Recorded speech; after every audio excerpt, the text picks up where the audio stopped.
Bible అంతా ఒకసారి మీరు చదివితే దీనత్వం కలిగిన వారిది పరలోక రాజ్యం అన్నాడు.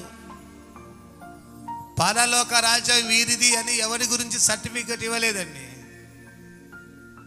అంత ఈజీగా ఇవ్వలేదండి. దీనత్వం కలిగిన వారికే ఇచ్చాడు ఆయన. చిన్నపిల్లల్ని ఆటంకపరచొద్దన్నాడు,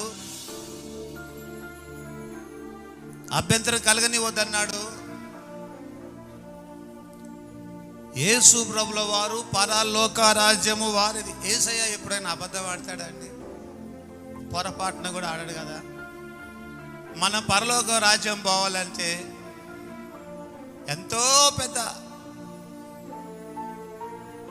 కష్టపడాలి కావచ్చు, ఎంతో శ్రమ పడాలి కావచ్చు, అసలు జీవితంలో ఎంతో త్యాగం చేయాలి కావచ్చు అనుకుంటా.